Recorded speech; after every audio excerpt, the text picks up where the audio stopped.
told the team, it's great to win. It's great to be, where we are in the SEC relative to how we've progressed. But there's a difference between beating the other team and winning the game. And, we played pretty well in the game up till 24-6, which was about halfway through the third quarter. And then we didn't finish. We got penalties. The whole momentum of the game is on the third down stop. We get grabbing a guy by the face mask after the play, which, to me it's bad. You can say what you want, but, a guy does that, he's putting himself ahead of, what's best for the team and, putting yourself in harm's way of having a chance to win. And then they go down the field and score. The momentum of the game changes. We go 3 and out on offense, have a couple drop balls, miss a couple throws, and not executing, not hitting on all cylinders, let the other team back in the game, but had the resilience to, take the clock at the end of the game and not give them the ball back, which is really, I think, important in the game. But hopefully we can learn how to beat the other team, not just win the game, but beat the other team, which means you got to play for 60 minutes. You got to execute, do your job, have discipline, do it one play at a time for 60 minutes in a game. Look, if we didn't have the intensity we needed in the second half, that's on me. It's my responsibility. I always get asked what the halftime message was, but obviously this one is not worth repeating. So why would we even talk about it? Obviously it wasn't very good. So, but anyway, we got a lot that we can learn from. Got a lot of respect for this team. I told our team, I said, this is going to be a different kind of fight, right? Because, Sam is an offensive line guy. He's a tough guy. He's a physical guy, and their team is going to keep fighting in the game no matter what. They always do when they play us. So we need to be ready for that. And obviously didn't make that point as well as I needed to. So what do you think led to the improvements in the running game in the second half and also having a deeper running back rotation today?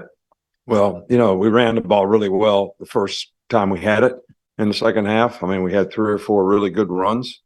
Look, we think we got 4 running backs that can play. So we're going to play them when we feel like we have an opportunity to play them. So that's always the plan. Have we always been able to do that? No. Sometimes the game doesn't dictate it. But I'm glad to see all those guys got to play, and I think they all had, good moments. Coach, do you think the slow start in the second half was because of being up going into halftime and then being satisfied with that? Well, it's 2 games now. We came out a little flat on defense at Mississippi State when we were ahead at halftime. But the first drive was really the best drive we had in the second half. When we got the ball and we got the kickoff, we went down the field. And didn't finish the drive. So, and again, just didn't execute the way we needed to execute. From the third down penalty, Jalen Key, we had like 1 or 2 penalties up until that point. We got multiple penalties after that. We got pass interference on third down, which would have got us off the field again, and then it had to kick the field goal. So, and we had multiple penalties on offense, which put us behind the 8 ball. So, we just got to teach and learn from all these things and hopefully realize what it takes, not only in the game, but in the week of preparation, leading up to the game, so that you can go out there and play the way you need to play against really good competition. I got a lot of respect for Arkansas's team. LSU beat them by 3 points. Ole Miss beat them by a touchdown, all on the road. All right, so this is not the kind of team that you all think they are. They're a good team, and that quarterback is a handful. When a quarterback can take a major college football player and sling him off like a gnat on a fly's ass, a fly on a gnat on a cow's ass, that was one of the most impressive plays I've ever seen a player make. And, but we said one guy gets a guy, you got to hold on, you got to hang on, and we got to clean them up. We didn't clean them up. We made a couple of mental errors on defense in some of those drives that let them get back in the game too. We run a stunt the wrong way. Quarterback, runs for 25 yards on a big play when it was second long. So, but we learn from all these things. Yes, Beagle? Nick, there seemed to be like some indications from your Wednesday news conference that maybe you weren't happy with the way the team was practicing. Did that bear out in the second half today? And is it good to learn a lesson like this when you get a win? I hope so. You know, I use you guys to send a message to the team. So if that's the message you got, I hope they got it on Wednesday. That makes sense.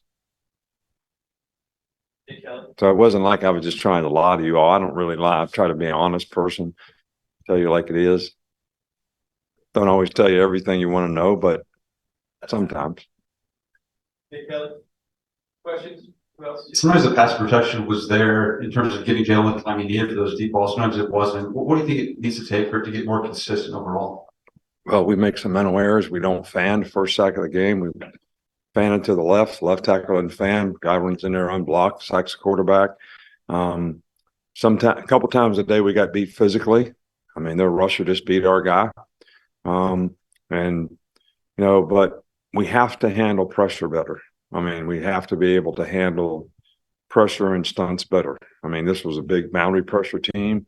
It's exactly what they did when 28 sacked the quarterback the first play of the game. Something we practiced a lot, get in the game. And with experience, I think our guys will learn from every one of these things and hopefully be able to get it corrected. Will Riker set the SEC points record today. What has he meant to this team, and what does it mean for him to come back and achieve these goals this year?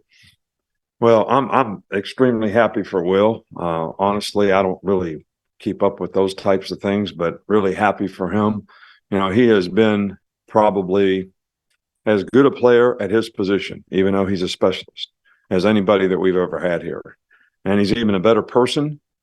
And, you know, I think that he wanted to come back and try to improve, you know, his kickoffs so that he would have a better chance to be successful in the NFL. And I think this is one of the good things that name, image, and likeness brings to players, that a guy didn't have to be poor and not be able to earn money and be able to come back and do that as a college player, as opposed to, you know, going to the draft, being a free agent, possibly not making the team, and then you're out. So that's one of the very good things, I think, about name, image, and likeness, and players having opportunities to have a better quality of life while they're in college, because they can stay and enhance their career when they need to. And Will was smart enough to understand that that was something that could benefit him in his future. Coach, do you have an update on CJ Dupree and Trez Marshall? You know, I don't think they're bad hurt. One guy's got a pulled muscle, the other guy's got bruised ribs. So I can't tell you the extent of the injuries. I don't even think we know that yet. Coach, with Malachi not playing today, how did you think that Terrion Arnold and Caleb Downs played the star position? And specifically, how do you think the communication went on the back end without Malachi Moore? Yeah, well, Malachi is a huge asset for us because he's the most experienced player in the interior to make calls and make adjustments. And I do think the guys played, you know, better having a week of preparation than what we did, you know, a week ago. It was tough when he went out because everybody hadn't practiced enough at those positions to do the things we needed to do. But I thought both guys did a pretty good job today.